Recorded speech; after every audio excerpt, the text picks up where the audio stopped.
இது ஈடிக்கு வைக்கப்பட்ட செக்கா நான் கருதல. நீதித்துறை மோடிக்கு வைத்த செக்கா கருதுகிறேன். இந்த தீர்ப்பின் மூலமாக பாசிச பாஜகவுக்கு வைக்கப்பட்ட செக்கு. இதுக்கடையில இன்னொரு விஷயம் என்னன்னா, உச்சநீதிமன்ற நீதிபதி என்ன சொல்றாங்கன்னா, இடியை அந்த அமலாக்கத்துறையை தவறாக பயன்படுத்துவதால எந்த முகாந்திரத்தில் நீங்க வழக்கு பதிவு பண்றீங்க, என்ன பண்றீங்க அப்படின்னு சொல்லிட்டு இடியை அதாவது முறையாக பயன்படுத்தவில்லைங்கிற தொனியில கண்டிச்சிருக்காரு இடிய. அதை எப்படி புரிஞ்சுக்கிறது? அமலாக்கத்துறை பாஜக கிட்ட பணம் வாங்கின மாதிரி, சம்பளம் வாங்குற மாதிரி, மோடி பையிலிருந்து பணம் கொடுக்குற மாதிரி இந்த அமலாக்கத்துறை செயல்படுறது நீதியரசர் கண்களுக்கு தெரியாதா? நாட்டு மக்களுக்கு தெரியாதா?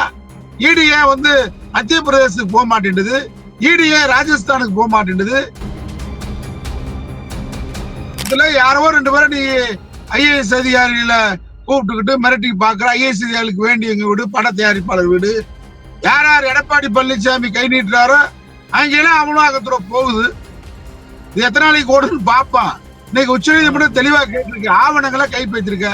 அதுக்கு ஒரு அங்கீகாரம் நீதிமன்றத்தை கொடுத்த பிறகு, அது உச்ச நீதிமன்றமே கொடுத்துட்ட பிறகு வேற ஒரு அங்கீகாரமே தேவை.